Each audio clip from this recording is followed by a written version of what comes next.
Good morning, precious people. Here we are together. It's another fresh day. I'm so thankful for your irreplaceable light and the wisdom and experience that only you bring into the world. So today is a gift filled with possibility. What is possible today? I don't know. Anything is possible. So let's open this gift with kindness and curiosity. And remember, you're still growing and learning. So give ourselves some grace. Give yourself a break. It's okay. So let's check in with each other real quick. I'm going to drink some water. Have you drank enough water today?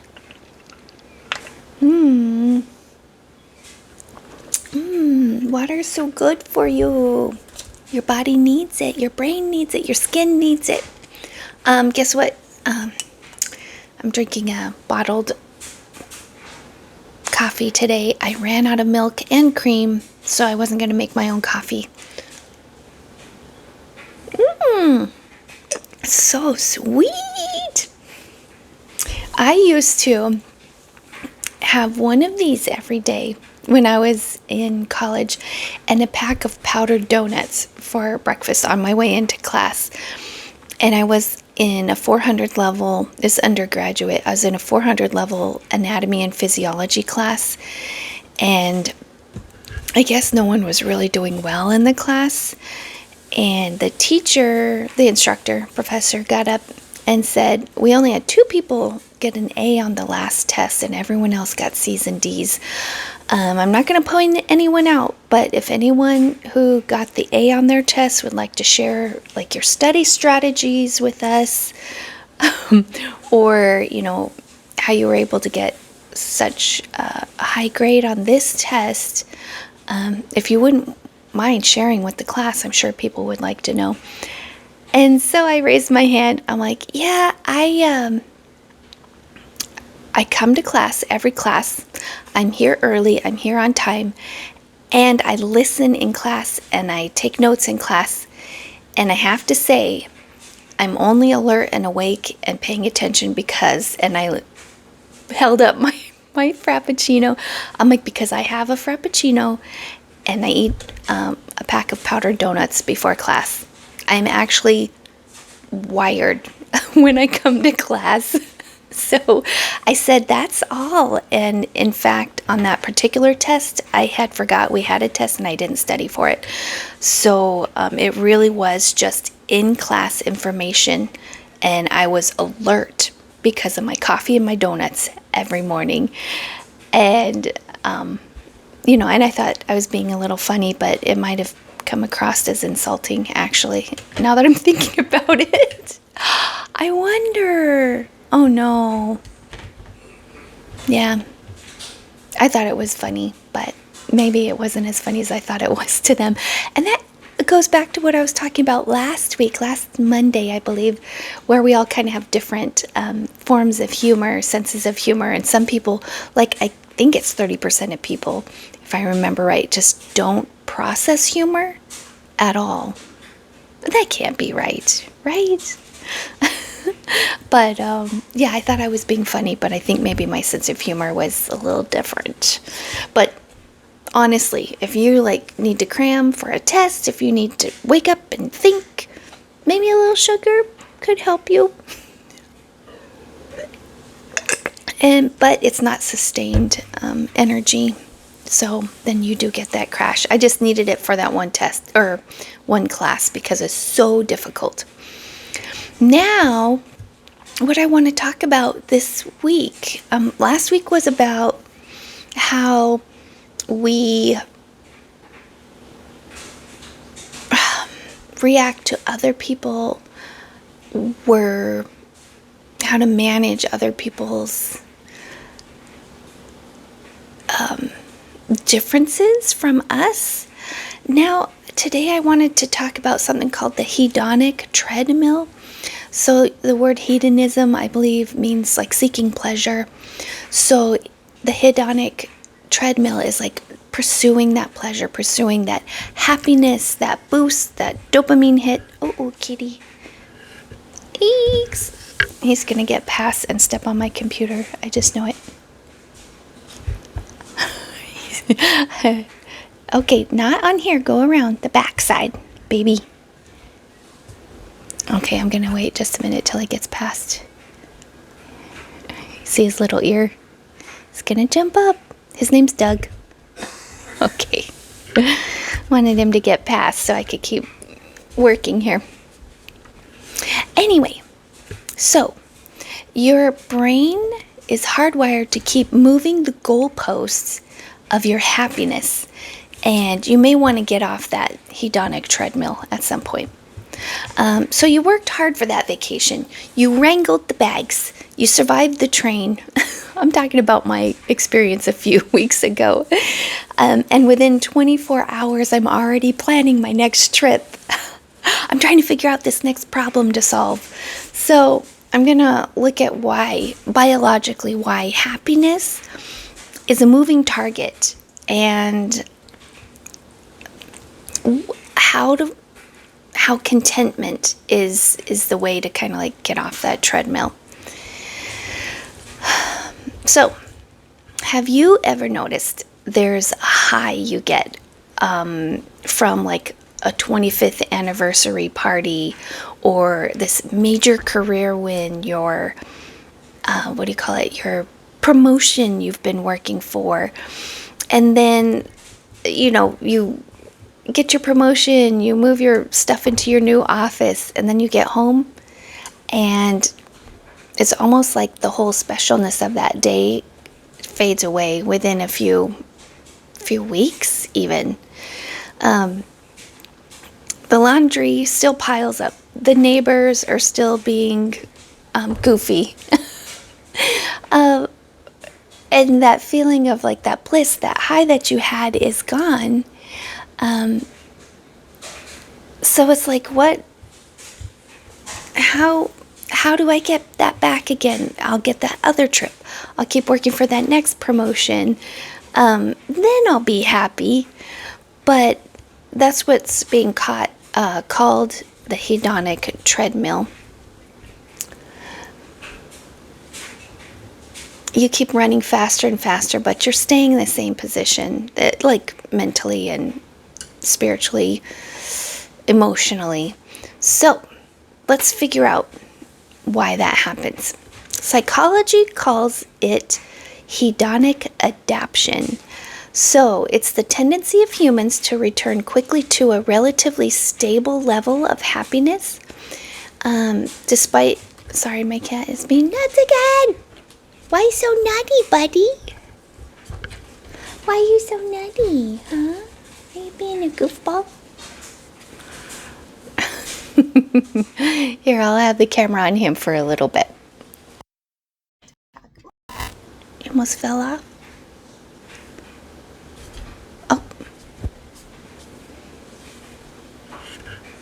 Okay.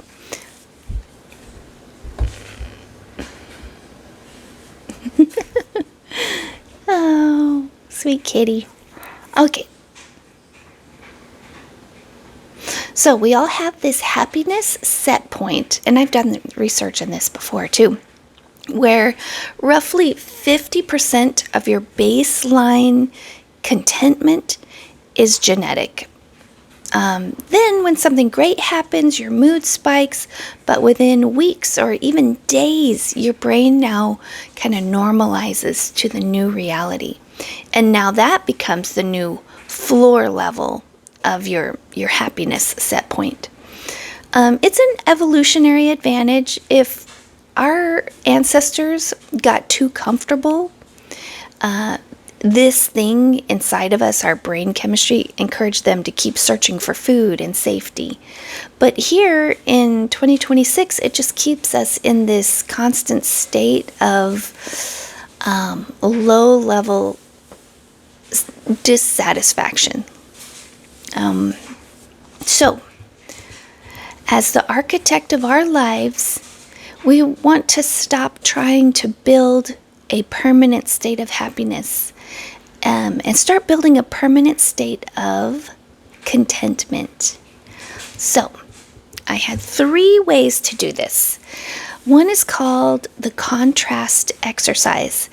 Instead of looking at what's next, you can look back and see what was. Remind yourself of the time you wished for the things you have right now. Yes, I remember being a teenager and just feeling so lonely, and I wanted to be married. There was a time when I really wanted kids, and now I have that, and I love it. I'm so happy. Really, family satisfaction, I think, is the best. I think it's the best form of contentment, having a good family. Then the second way you can build that contentment is called the small wins protocol. Because big wins you adapt quickly to, you can focus on these little micro doses of joy. Like the perfect cup of coffee. When I do that in the morning, it is, I don't know, when I have a good cup of coffee, I can just savor it and feel that happiness. Maybe it's just the coffee. Maybe coffee just gives us happiness. But, or like when I do one of these videos and I feel like, ooh, I really got my point across, or I learned something that feels so good, and I'm just so happy for that small win. And sometimes even a moment with your spouse, like you run into him in the kitchen and he gives you some kisses and you're like, wow, that felt really good. The third way is variety over volume. So research shows that doing small things differently, or different small things, it's more effective in increasing your happiness than doing one big thing. So I'm trying to think of an example in my life. Is our trip to Rome last year, our trip to Italy. I was planning it for a long time. Actually, it had been postponed even for a couple of years. And the planning, everything leading up to it, I'm like, this is going to be great. That, the planning of it still is fun and was bringing happiness and hopefulness. But then soon as we're back from it, I'm like, well, it's over. It's just in the past now. That thing I'd been looking forward to, this big, huge trip, big 15-day trip, now it's over. So we're back to our regular scheduled programming. So you can change your routine and trick your brain into adapting out of that low level of satisfaction, the low level of contentment. Just switch up, get some variety, even in small things. So I want to see, of course, the Bible talks about contentment. So Paul was talking about it in Philippians 4:11 through 12. It says, I have learned in whatever state I am to be content. So even in the hard times, in the good times, whatever state I am in, just to be content. And he's saying he had to learn this. This is something that's learned. And then he said, I have learned the secret of being filled and being hungry, both of having abundance and suffering and need. I think the cat's distracted now. So, we all, honestly, who doesn't have ups and downs, up and down, and middles? And you can just learn how to be content in all of those situations. Learn, that's the key word, I feel like. Contentment isn't a feeling that just happens to you.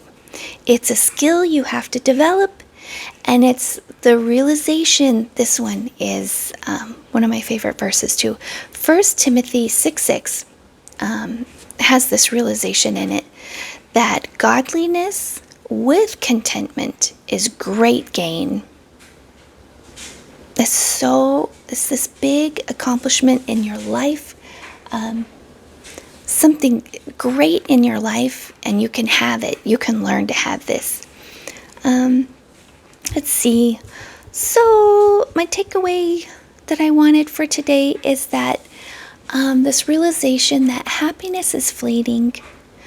And then if you keep running after it, if you keep on that hedonic treadmill, you'll still be standing still. You're not making, that happiness is going to stay ahead of you, like that carrot that's dangling in front of you.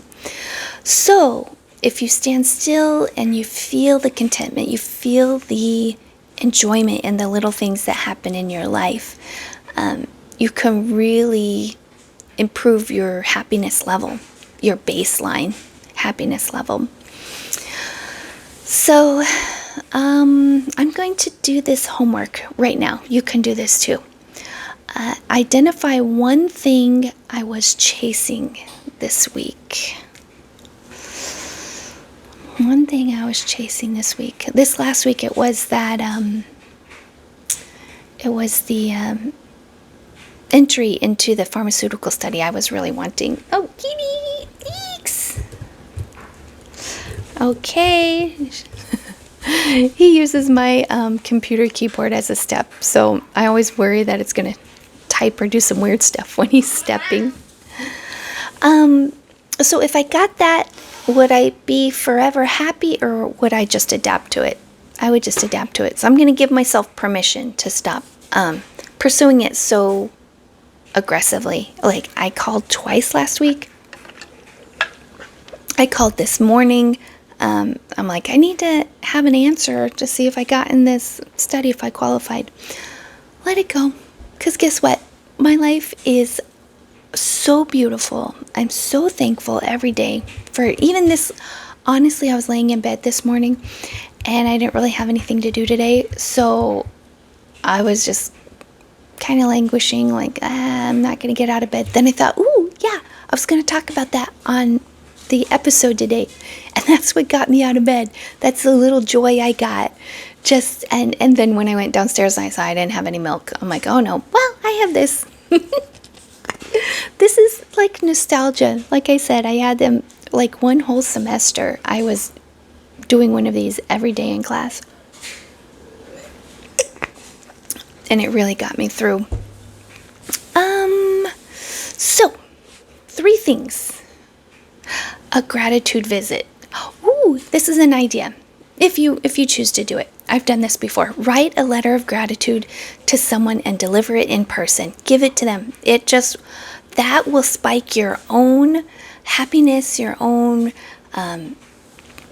what is it called? Dopamine.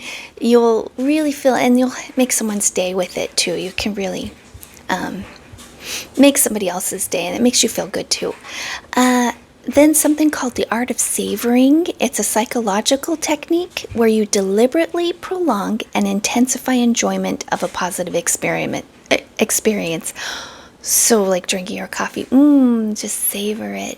Just you holding your baby, ooh, the sweet baby. Just savor it. Your husband kissing on you, just kiss him right back. So that's a way to hop off that treadmill, is really find just that savoring of something good in your life. So there's something called the Happiness Lab podcast I'm going to check out today. Dr. Lori Santos from Yale breaks down the latest science on why our brains lie to us about what will make us happy. I'm going to click on that right now so it opens a tab, because I'm going to check that out. I wonder if it's a bunch of videos or something. That's what I love. I love when I can go to a website and it's just a bunch of videos I can watch. Make it so easy. So if anything I said today sparked a thought, go ahead and leave a comment. Click the little thumbs up or subscribe. And just know every single day is a chance to grow and learn and become more of the wonderful person you are. And I want every one of you to know that the world is better with your light in it. And I'm just so happy you're here. Thanks for sharing time with me. I shall be back tomorrow, and we'll see what I talk about tomorrow. I don't even know. I don't know what I'm going to do. I don't have any ideas. Let's figure it out together, maybe. Okay, bye. Just remember you're the Lord's precious ones. Okay, bye-bye.